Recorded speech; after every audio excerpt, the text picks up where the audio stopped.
Perguntou do percentual, tá? O percentual, o seguinte, no do Humberto, eu vi umas decisões de uma sentença lá, falando que ele teria direito de 10% do valor efetivamente auferido. Então, por isso, de 3 ações, uma delas, quando começou a discutir tal, etc., foi feito lá já uma negociação lá atrás, que ele receberia sem salário mínimo. Então, uma das ações, quando ele entrou com o trabalhista agora, entrou só contra 2 ações, tá? Porque uma das ações já morreu. Ele recebeu sem salário mínimo da época de, acho que 400, 300, não sei quanto lá, né? E deu, né, 400 ou 500 vezes 100, tá? Já recebeu. Bom, aí as outras 2, então, que seria esse valor. O que acontece? Na de execução, que o advogado que começou o PISA, como já não tinha ainda concluído, estava numa fase hibernando de 2,2 para 28, então condenou agora.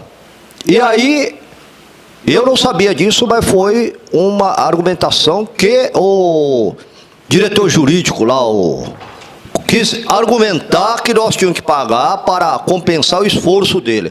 Mas, gente, não tem nada que falar isso. Que ele falou que o juiz estava condenando a receber 5 mil reais, entendeu? Que os juízes estavam condenando a 5 mil reais para o Martorelli, que era muito pouco, você entendeu? Tal. Bom, é o que o próprio Cândido Dinamarca escreveu aqui no parecer. Se foi condenado em percentual um valor que entende altíssimo para de conhecimento e muito pouco na execução, é um problema que cada advogado teria que contestar. Por isso que existe o processo com recurso. Nesse caso, caberia ou agravo, ou, se já é uma sentença definitiva, uma apelação, entendeu?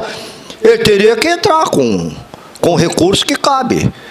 E na época até eu falei para eles, se não me engano foi no CDS de São Paulo, falei, está aqui o artigo 85 do novo CPC, que dá um percentual. Ele que pega o código aqui novo, né, atualizado, se atualiza então na norma, e entra com os recursos necessários. Mas não sei o que não sabe se vai mudar, tá? Falando que isso beneficiaria o sindicato. Tá, e também o que o Martim está falando, que eu já falei, que melhoraria até o caixa do sindicato. Era a obrigação dele, na verdade. Porque ele não é e a obrigação dele de contratual era ele ter apelado. Porque de 100% da verba que receber de começo de execução, não é 100% dele. É só 48, 52 é do sindicato. Porque 4 vai para o PISA.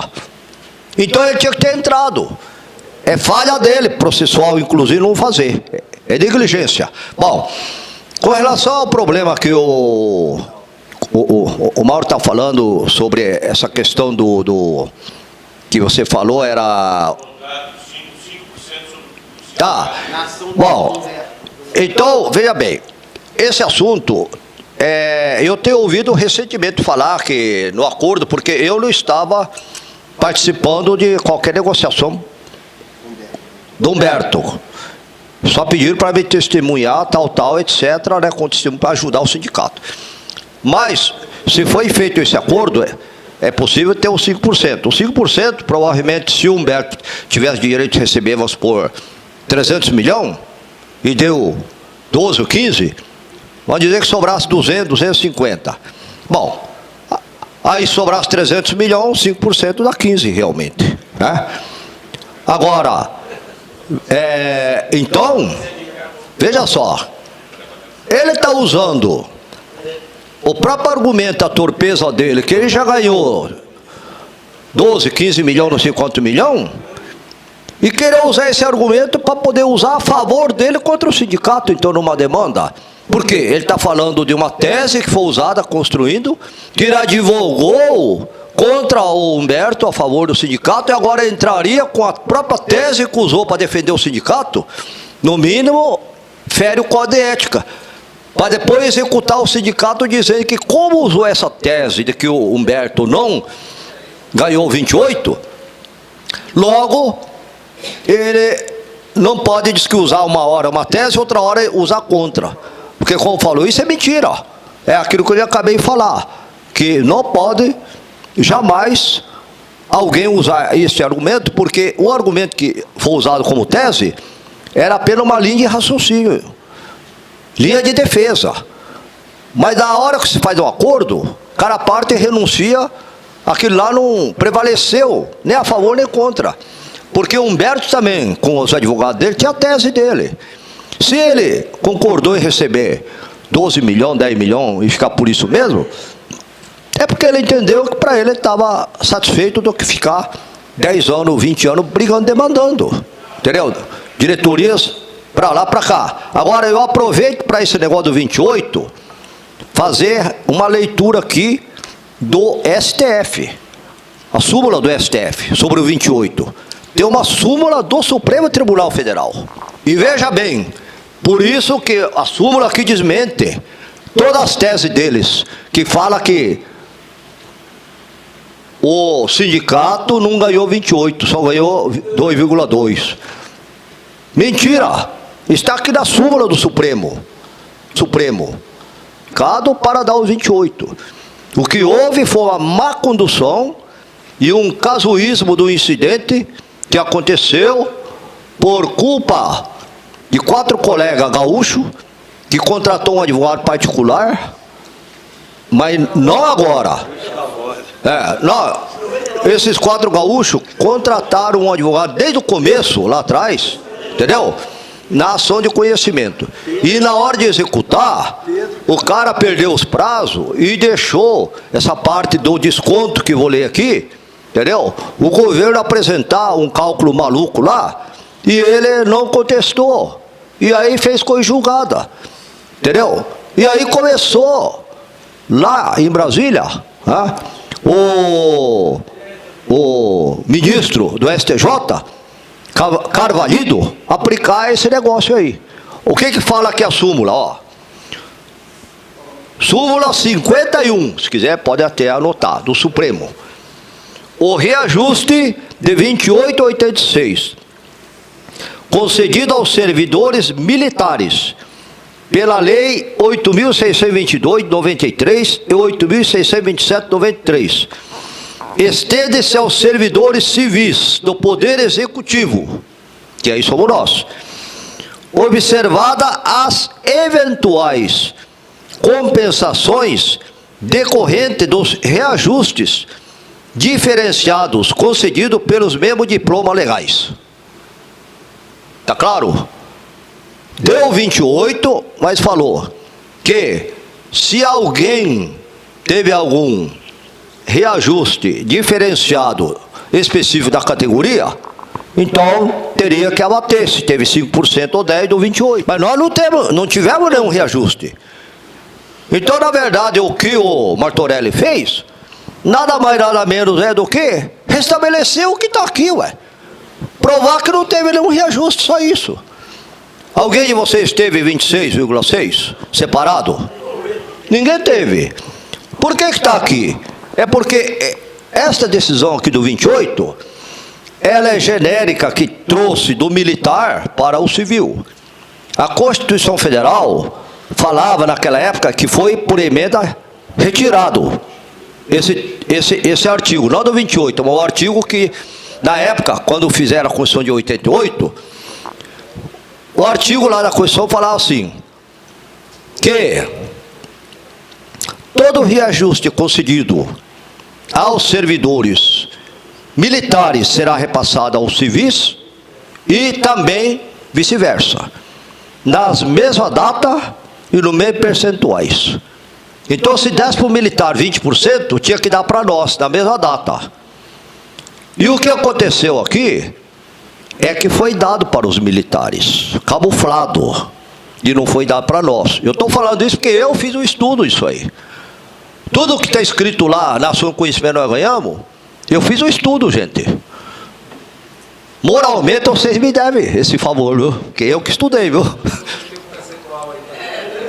Se eu ganhasse um percentual, eu estaria passeando no Japão ou na China, porque está discutindo 300 milhões, 500 milhões, 1 bilhão, não sei quanto bilhão. Eu não recebi nada até agora, recebi uns trocados lá, né? Bom, mas vamos lá. Ó, o que aconteceu aqui dos militares? Dos militares, e para ganhar, eu tive que estudar. Sabe o que foi feito? Um reajuste camuflado para os militares. Sabe o que eles fizeram? Eles não deram 28,86. Eles pegaram, por exemplo, o camarada era sargento, terceiro sargento. Aí ele ganhava 1.000. Aí eles deram lá 20% para o sargento, 20, 25. Aí ele ganhava 1.000, ele passou a ganhar 1.250. Mas o 1.250 era por ele era terceiro sargento. Aí ele passou a ganhar 1.250, que era do segundo sargento ou do primeiro. Entendeu? Mas ele não foi promovido a primeiro sargento. Entendeu? Ele continuou sendo terceiro sargento. Só que falou que, sob o ponto de vista financeiro, ele passou a ganhar 1.250. O camarada era terceiro tenente, suboficial. Aí ele ganhava 2.000, passou a ganhar 2.500. Salário de segundo tenente ou primeiro tenente. Mas continuou terceiro tenente. Não sei se entenderam. Só que, inclusive, não foi 28,86. Entendeu? Os generais, coronéis, teve 30%, 35%. Entendeu? O soldado raso teve 18%, 20%. Entendeu? Esse 28,86 saiu de uma média. Entendeu? Da categoria. Por isso que fala aqui que descontado os percentuais. Deu para entender? Inclusive os próprios soldados se beneficiaram. Porque o soldado ganhou só 18, ele teve direito a receber o restante, porque foi pela média, entendeu? Da categoria dos militares, e que nós conseguimos repassar para o civil, porque falamos que teve um aumento sim.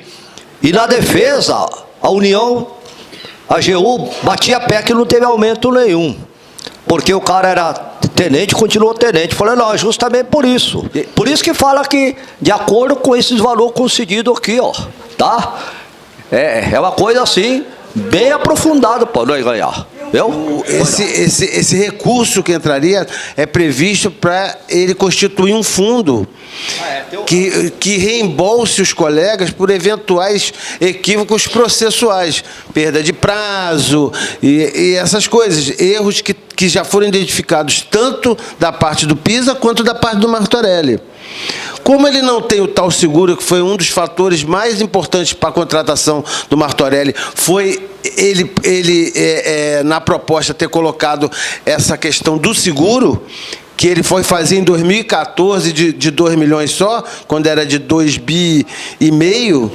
Na ação do Humberto, isso aí é uma coisa interessantíssima, porque nós, se a tese da DEM é correta, de que só pode pagar honorário para o advogado, então não tem essa questão do direito disponível, então nós pagamos ao Martorelli, para o Martorelli brigar com o Humberto sobre algo que só podia ser de um dos dois. Quer dizer, se fosse assim, quem tinha que brigar com o Humberto era o Martorelli. O sindicato não, pagamos 20 milhões, porque na verdade foi 19,5, porque foi 5% do que economizou. Então, ele levou 10, o advogado do Humberto levou 2. Também.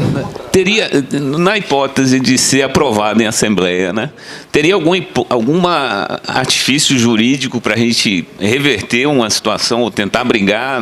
Nós, enquanto, né, aqueles que se sentirem, né, o DS, conjunto de DSs, porque, para mim, está muito claro que não há direito. Está muito claro. Agora...